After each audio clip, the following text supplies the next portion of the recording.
Hello friends, இன்றைக்கி நம்ம வீட்டுக்கு தேவையான யூஸ்ஃபுல்லான டிப்ஸ் தாங்க பார்க்க போகிறோம். அது மட்டும் இல்லைங்க, எவ்வளோ அழுக்கான மிக்ஸியாக இருந்தாலும் சரிங்க 2 நிமிஷத்துக்குள்ளேயே பளிச்சுன்னு க்ளீன் பண்ணிக்கலாம். அது எப்படின்னு சொல்லி பார்க்கலாம்.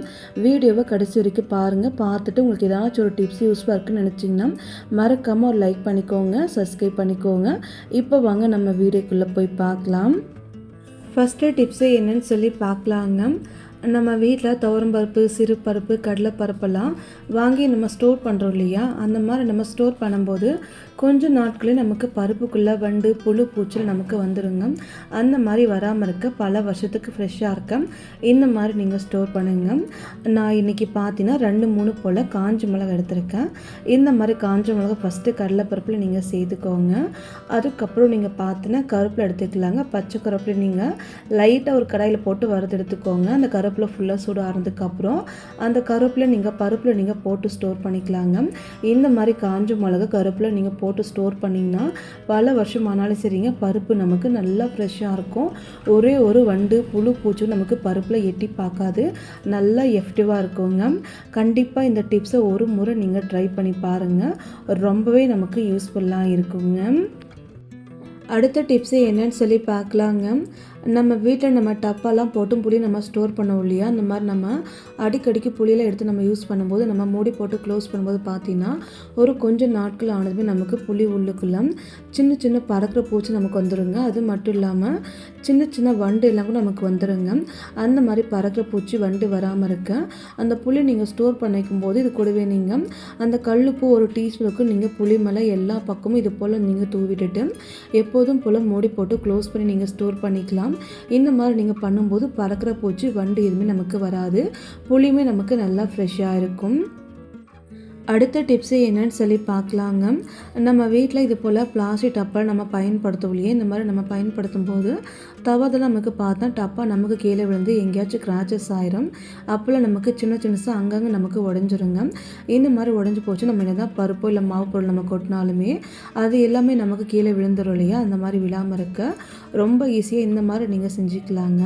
நான் இன்றைக்கி டபுள் டேப் எடுத்துருக்கேன். உங்ககிட்ட டபுள் டேப்புன்னு எடுத்துக்கோங்க, இல்லை நார்மல் டேப் இருந்தாலுமே எடுத்துக்கலாங்க. நான் இன்றைக்கி டபுள் டேப் எடுத்துகிட்டு சின்ன பீஸ் போல் கட் பண்ணிக்கிட்டேன்.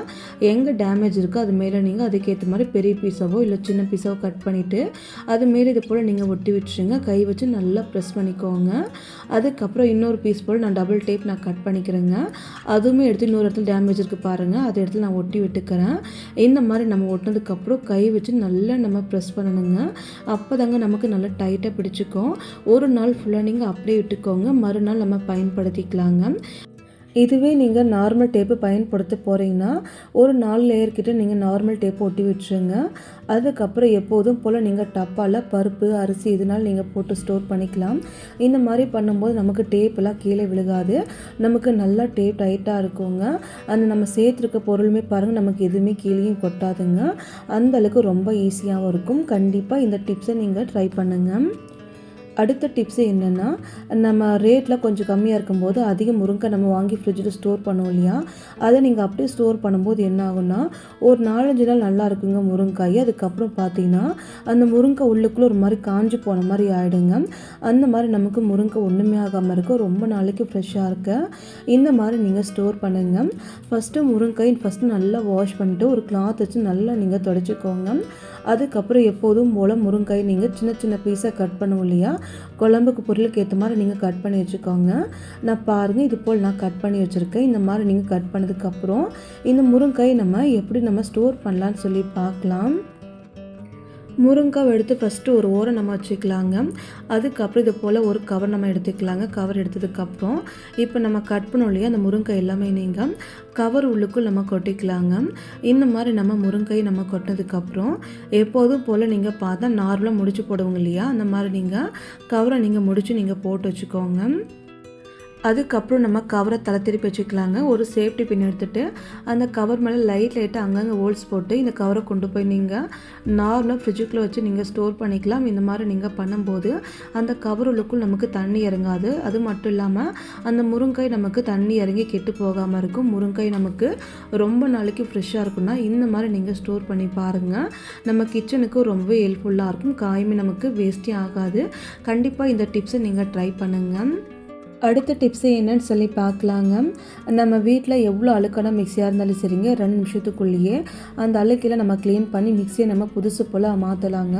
அது எப்படின்னு சொல்லி பார்க்கலாம். நம்ம இன்றைக்கி எந்த வித கெமிக்கல் யூஸ் பண்ண போகிறது கிடையாது. நம்ம வீட்டில் இருக்கிற பொருளை மட்டும் வச்சு நம்ம மிக்ஸி சூப்பராக க்ளீன் பண்ணி எடுத்துக்கலாங்க. அது எப்படின்னு சொல்லி பார்க்கலாம். இந்த மிக்ஸி நீங்கள் பாருங்கள், வெள்ளை கலர் மிக்ஸின்றதுனால அதிகமாக நமக்கு அழுக்கும் தெரியாது.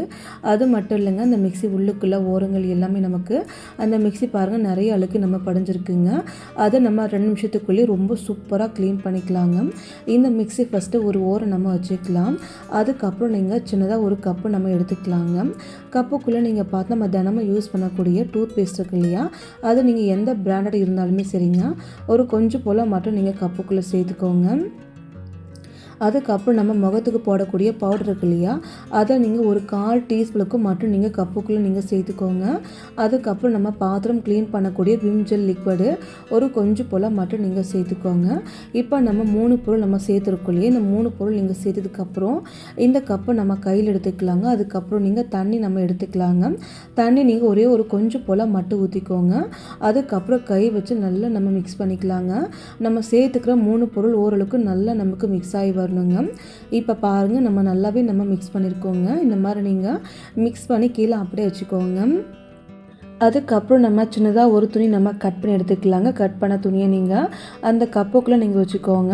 இப்போ நம்ம ரெடி பண்ண சொல்யூஷன் இருக்கு இல்லையா, அந்த சொல்யூஷன் வச்சுட்டு இந்த துணியை தொட்டு நம்ம அந்த மிக்ஸி மேலே க்ளீன் பண்ண போகிறோம். இந்த மிக்ஸி நீங்களே பார்த்துருப்பீங்க. ஃபஸ்ட்டு நீங்கள் மிக்ஸி மேலே க்ளீன் பண்ணாமல் மிக்ஸி ஓரங்கள் ஃபஸ்ட்டு நீங்கள் க்ளீன் பண்ணிக்கோங்க.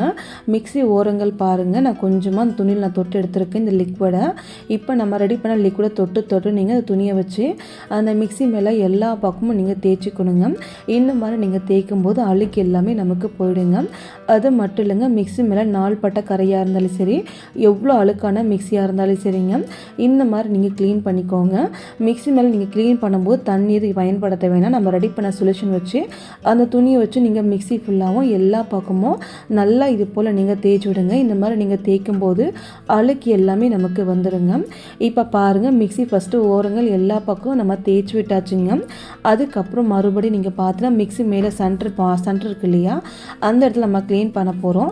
ஃபஸ்ட்டு ஓரங்கள் இது மாதிரி நீங்கள் தேய்ச்சி விட்டுருங்க. இந்த மாதிரி நீங்கள் தேய்ச்சதுக்கப்புறம் மிக்ஸி உள்ளுக்குள்ளே சொல்யூஷன் தொட்டு ஒரு டைம் நீங்கள் மிக்ஸி உள்ளுக்குள்ளே பாருங்கள், இந்த மாதிரி நீங்கள் துணியை வச்சு ஒரு விரல் வச்சு இந்த மாதிரி நீங்கள் ரோல் மாதிரி சுற்றி நீங்கள் விட்டால் போதும், அழுக்கெல்லாம் நமக்கு வந்துடுங்க.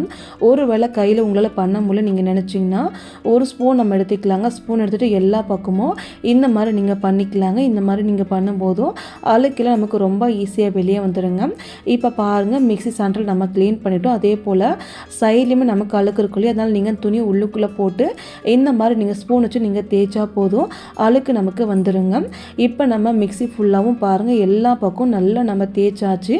அந்த அழுக்கெல்லாம் உங்களுக்கு பார்த்தா தெரியுதா, நல்லா கருப்பாக இருக்குங்க. இப்போ நம்ம இந்த மிக்ஸியை க்ளீன் பண்ணிக்க போகிறோங்க. மிக்ஸி நீங்கள் க்ளீன் பண்ணதுக்கு பார்த்தா ஒரு நல்ல கிளாத் எடுத்து தண்ணியில் நல்லா நனைச்சிட்டு நல்லா நீங்கள் புழிஞ்சு எடுத்துக்கணுங்க.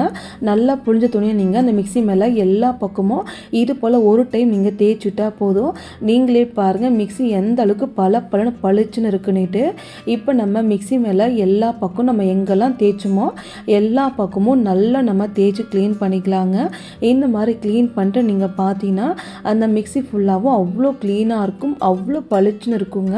உங்கள் மிக்ஸி எவ்வளோ அழுக்கான மிக்ஸியாக இருந்தாலுமே இந்த மாதிரி நீங்கள் க்ளீன் பண்ணிக்கலாங்க. மிக்ஸி ஓரங்கள் ஃபஸ்ட் நம்ம தேய்ச்சாச்சுங்க. அதே போல் மறுபடி நீங்கள் அந்த மிக்ஸி மேலேயும் உள்ளுக்குள்ளே நீங்கள் அதே ஈரமான துணியை வச்சு இந்த மாதிரி நீங்கள் தொடச்சி எடுத்துக்கலாங்க.